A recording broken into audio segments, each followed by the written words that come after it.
هتكلم معاكم النهارده على نظام الطيبات. بس محدش يقتلني محدش يهاجمني. كل واحد بسم الله ما شاء الله دلوقتي بيطلع بنظام ويقول لك انا ده نظام وده نظام وده نظام، وبصراحه اوقات بتبقى الانظمه فيها حاجات حلوه بتعجبنا. يعني انا عجبني قوي قوي نظام الطيبات لما قال لك ناكل سكر مش عارفه كل ساعتين ولا ايه، وناكل نفطر نوتيلا. عجبني قوي قوي، دخل مزاجي قوي النظام جه على مزاجي وعلى هوايا. بس نتكلم جد شويه. هو انا مقتنعه بحاجه، ان انا يعني اطلع انا بقى نظام بقى، يعني هي جت عليا اطلع انا كمان نظام. انا مع نظام كله ولا تسرفه والله يعني هي جت عليا انا بطلع انا كمان نظام كله ولا تسرفه. انا بتكلم بجد. هو ايه اللي بيحصل؟ يعني كل واحد جسمه غير التاني، وكل واحد عنده نظام غير التاني. خليني انا اتكلم انا على نفسي. انا مثلا من الناس اللي عملت انظمه دايت كتير جدا، ومشيت مع دكاتره كتير جدا، وما شاء الله كل الانظمه فشلت معايا. يعني كل الانظمه اللي انا مشيت بيها فشلت معايا، لان انا ذويقه. انا ممكن مش اكل، بس انا ذويقه، احب الاكله الحلوه قوي واشجع الاكله الحلوه. ولو انا قدامي اكله من الاكلات اللي انا بحبها ما اقولكمش بقى حطوا الاكل وسيبوني، محدش امتنعوا عن التصوير والحكي امتنعوا، حطوا الاكل وسيبوني. فانا بحب الاكل قوي، والاكل الحلو مش اي اكل، وبحب كمان الحلويات قوي قوي. فبالتالي يعني الدكاتره الله يكون في عونهم معايا، يعني كل الانظمه فشلت معايا. كل الانظمه، انا نفسي فشلت مع نفسي. يعني انا اعترف ان انا فشلت مع نفسي في انظمه الدايت. فيعني لحد ما جيت كده وبتكلم مع حد، فعلا مفيش نظام يمشي على الناس كلها. ما ينفعش يكون في نظام اجي احط نظام زي مثلا يعني نقول الكيتو مثلا، ده ما يمشيش مع الناس كلها. اللو كارب ما يمشيش مع الناس كلها. الطيبات ما يمشيش مع الناس كلها.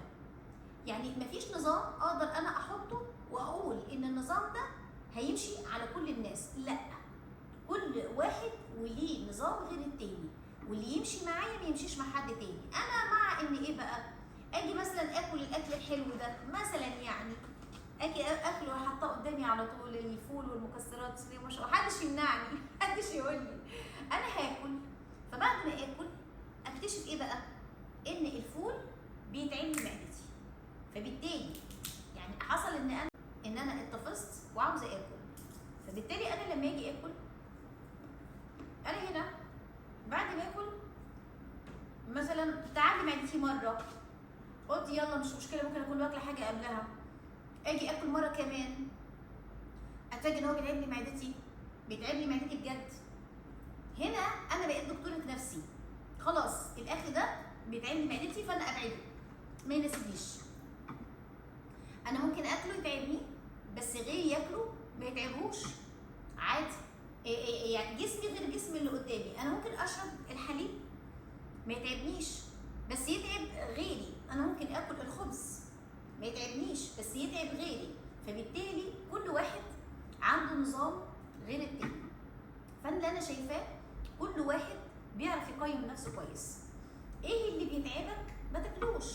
احنا مثلا بنحط طبق السلطه انا واصحابي، فنيجي ناكل نفطر كلنا مع بعض، فنيجي ناكل فتيجي زميله لينا تقول لا ابعدوا عن السلطه، السلطه بتتعب معدتي. لا، هي بتتعب معدتها هي بس ما بتتعبناش احنا، بالعكس بتفتح الشهيه، واوقات كمان بتساعدنا على الدايت. يعني لما اكون مثلا فعلا محتاجه ان انا اوقف اكل وان انا لا اسيطر، حطوا لي طبق سلطه كده محترم اكل طبق السلطه. شوربه الكرنب، شوربه الكرنب الناس بتتكلم بتقول فيها شعر حقيقي. يعني شوربه الكرنب من الحاجات اللي بتخسس جدا، وكمان فيها فيتامين سي، وبتحافظ على شد البشره وجمال البشره. يعني فعلا فعلا رائعه. اعمل انا بقى شوربه الكرنب. شوربه الكرنب بتجيب معايا نتيجه عكسيه تماما. جسمي يعبي ميه واتخن جدا على الميزان، والقولون عندي يتعبني وابقى خلاص مش قادره. يعني افضل يومين 3 ايام انا تعبانه بسبب شوربه الكرنب. يبقى في ناس اخذت شوربه الكرنب وبدات تمشي عليها، وفي الناس بتشربها 3 مرات في اليوم والدنيا جميله جدا وبيخسوا فعلا عليها، وفي ناس لا. يبقى فعلا الاجسام مش كلها زي بعض، فما ينفعش اجي اقول ده انا عندي نظام زي نظام الطيبات مثلا، او نظام زي نظام مثلا الكيتو، انا همشي على النظام ده، لا والكل يمشي عليه. لا، ده ممكن النظام ده يموت انسان، ممكن النظام ده يدمر اجهزه انسان ويحيي انسان تاني، الله اعلم. من امتى احنا بنقول يعني انا شايفه ان كل ومنع الخضروات والكلام ده انا شايفه ان كل حاجه ربنا خلقها حلوه. ما اكل من الحاجه اللي ربنا خلقها، انا امنعها ليه؟ ما اكل من الحاجات الجميله اللي ربنا خلقها، بس اكل بالمعقول. كلوا ولا تسرفوا. افتكروا بقى النظام ده النظام بتاعي انا، كلوا ولا تسرفوا.